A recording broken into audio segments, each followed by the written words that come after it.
सपना याद दिलाया।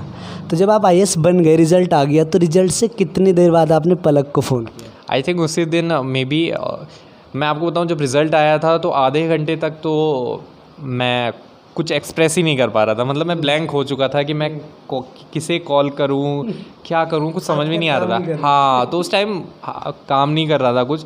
बट जब मैंने कॉल किया तो आई थिंक बहुत सारे लोग के तो ऑटोमेटिकली कॉल आ गए थे और उसे भी खुद ही पता लग गया था, क्योंकि न्यूज़ एकदम चली आती है। Then she checked my name और उसे पता लगा, उसने मुझे कॉल किया। बहुत खुशी, और मैंने खुद उसे मतलब ये चीज़ एक्सप्रेस की है कि आई थिंक इस सक्सेस में कहीं ना कहीं तुम्हारा भी हाथ है, क्योंकि तुमने मुझे टाइम टू टाइम काफ़ी मोटिवेट किया है और कॉन्फिडेंस जो था वो हमेशा से मेरे अंदर रखा कि तू कर सकता है, तू कर सकता है।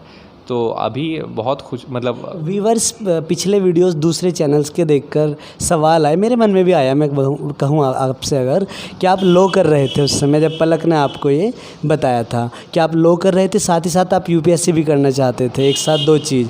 लेकिन अब वो जो लो वर्ड है ना, इस पर एक मजाक में एक सवाल सूझा कि कहीं लो के साथ लव भी तो नहीं कर रहे थे और लो और लव और यूपीएससी 3 सपने एक साथ? नो ऐसा कुछ नहीं, क्योंकि अगर मैं उसमें टाइम देता तो आई थिंक आपके दोस्त इतने अच्छे थे जिन्होंने, वरना अक्सर ऐसा बहुत करीबी दोस्त ही ऐसा सलाह देते हैं, स्पेशली लड़की थी अगर, तो किसी का जहन जा ही सकता है इस तरफ। तो बट मैं हमेशा से बहुत खुले मिजाज का रहा हूँ, तो आई थिंक अगर कोई उस सेंस में मुझे पसंद होगी तो फिर मैं क्लियरली बता देता हूँ, या बता देता अगर ऐसा कुछ होता। तो अभी मेरी लाइफ में ऐसा कुछ नहीं है। यहाँ पर मैं एक छोटी सी बात कहना चाहूँगा। हाई स्कूल में हिंदी में यूपी बोर्ड में एक चैप्टर है मित्रता, रामचंद्र शुक्ल, आचार्य रामचंद्र शुक्ल ने लिखा है, और उसमें उन्होंने बताया कि कैसे दोस्त आपको बनाने चाहिए। जिस तरह एक घोड़ा देखभाल के हम लेते हैं, उसकी सारी क्वालिटीज़ देखते हैं, तो दोस्त भी देखभाल कर ही बनाने चाहिए।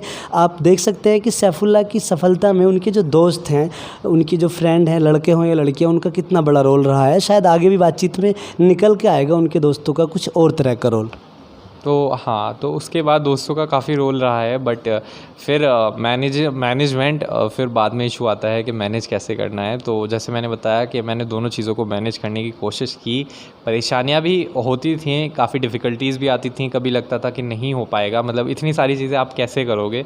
बट अल्टीमेटली मैंने हिम्मत नहीं हारी। और जब आपसे पलक ने कहा कि ये करनी चाहिए, तो कितने दिन बाद आपने फिर डिसीजन ले लिया कि चलो ठीक है फॉर्म भरते हैं, कैसे?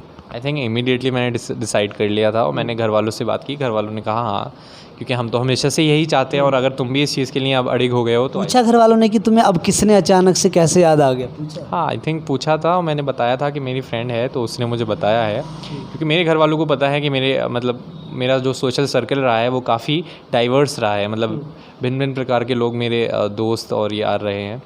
तो मतलब घर वालों को कभी उस चीज़ पे कोई आपत्ति नहीं थी।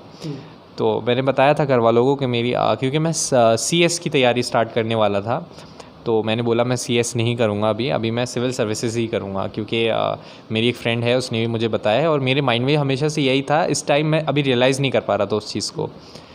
तो घर वालों ने कहा बिल्कुल हम तुम्हें सपोर्ट करेंगे।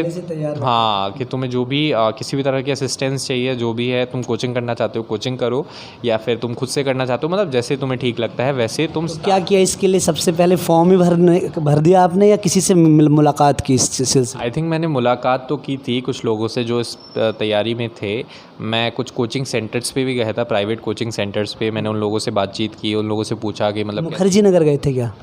एक्चुअली मुखर्जी नगर में नहीं, अभी जो मुखर्जी नगर में हिंदी मीडियम की कोचिंग रहती है, मैंने इंग्लिश मीडियम से की थी। तो इंग्लिश मीडियम का जो हब है वो करोल बाग में है। तो करोल बाग में गया, और वहाँ पर मैंने काफ़ी लोगों से बातचीत की इस बारे में कि मैं करना चाहता हूँ। तो उन लोगों ने मुझे गाइड किया कि आपको कैसे कैसे करना है, क्या क्या फेजेज़ होते हैं, किस फेज़ में आपको कैसे पढ़ाई करनी है। तो अल्टीमेटली फिर मैंने डिसाइड किया लोगों से बात करने पर कि मुझे ये चीज़ करनी है, और मैंने 2018 में इसकी शुरुआत कर दी थी। फिर तो 2018 से ही मेरा जर्नी स्टार्ट हुआ था दोनों चीज़ों का, सिविल सर्विसेज का। तो शुरुआत जो कि फिर सेल्फ स्टडी पुराने NIOS की तरह, बचपन की तरह, या स्टार्टिंग में कहीं आपने ज्वाइन कर लिया कोई कोचिंग वगैरह? नहीं, एक्चुअली क्योंकि इसमें सिलेबस इतना ज़्यादा होता है, आपको एक गाइडेंस की ज़रूरत होती है। तो मेरा हमेशा था मुझे सेल्फ स्टडी तो करनी है, बट मैंने एक प्राइवेट कोचिंग इंस्टीट्यूट ज्वाइन किया था, जो ऐसे होता था कि मतलब मंडे टू फ्राइडे में कॉलेज रहता था डेली, और सैटरडे संडे पूरा दिन सुबह से लेकर रात तक कोचिंग होती थी। 2 दिन का कोचिंग था, सैटरडे संडे? सैटरडे संडे भी। कहाँ था सर वो? विज़न आईएएस जो कोचिंग इंस्टीट्यूट है वहाँ पर मैंने कोचिंग ली थी। उसके बाद वहाँ पर मुझे काफ़ी हेल्प हुई, क्योंकि एक फाउंडेशन बनाने में और एक इनिशियल गाइडेंस और डायरेक्शन के सेंस में आपको कोचिंग उस वे में हेल्प कर सकती है। बट अदरवाइज़ मैं ये कहूँगा कि अल्टीमेटली आपके अंदर स्ट्रेंथ है, आपके जो सेल्फ स्टडी है उसका कोई सब्स्टिट्यूट नहीं है, क्योंकि कोचिंग लाखों बच्चे करते हैं। बट अल्टीमेटली आपके ही हार्डवर्क और आपके सेल्फ स्टडी से ज़्यादा मैटर करता है। तो मैंने कोचिंग उस सेंस में की थी कि एक मुझे गाइडेंस और डायरेक्शन मिल जाए, और फिर मैंने सेल्फ स्टडी स्टार्ट किया। और फिर मैं हमेशा से ताकि वो कोचिंग लगातार करते रहे, या शुरू में समझ के कि सारा जो चक्कर होता है वो समझ के कि करना कैसे है काम, फिर वो छोड़ दिया था? नहीं, कोचिंग मेरी पहले सब कुछ सोच समझ के वेदर करना चाहिए कि नहीं करना चाहिए, और फिर वो कोचिंग 1 साल चली थी कम से कम। उस पर कितना खर्च आया? उसमें करीब, ये पहला सवाल देखने वाला सोचेगा कि कोचिंग में खर्चा कितना? खर्चा उसमें अच्छा रहता है। कोचिंग में 1 लाख से ज़्यादा का खर्चा उसमें पूरे साल का होता है। तो अप डाउन जाकिर नगर से, तब भी कहाँ रहे थे उन दिनों? उसके बाद मैं लक्ष्मी नगर चला गया था, अपने भाई के साथ रहता था। मेरे भाई, जो मेरे बड़े भाई हैं, एक ही भाई हैं, तो वो दिल्ली में रहते थे। वो उस टाइम सीए का कोर्स कर रहे थे, तो उन्हीं के साथ मैं रहता था। लक्ष्मी नगर से मैं अप डाउन करता था, तो वहाँ भी अच्छा खासा आधा पौना घंटा मुझे वहाँ से और वहाँ तक पहुँचने में लगता था। तो वो भी काफ़ी हेक्टिक होता था कि डेली सैटरडे संडे कोचिंग करना, मंडे टू फ्राइडे। हाँ, बस से या मेट्रो से, कभी मेट्रो कभी बस।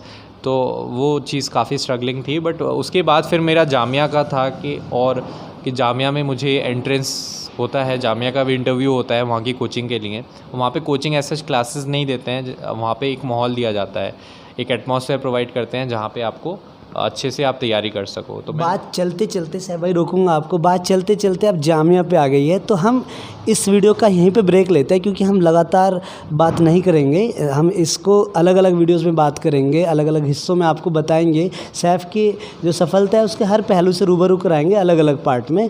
तो आपने जावेदीन क्लिक देख रहे थे, आप सब्सक्राइब कर लीजिए। अगर आप आगे के वीडियोज़ देखना चाहते हैं, उसका नोटिफिकेशन चाहते हैं आपको मिले, तो सब्सक्राइब कर लीजिए। कमेंट करके बताइए कि अभी तक की बातचीत में आपको क्या फ़ायदा नज़र आया, अपने लिए क्या गाइडेंस दिखाई दी। तो देखते रहिए जावेदीन क्लिक।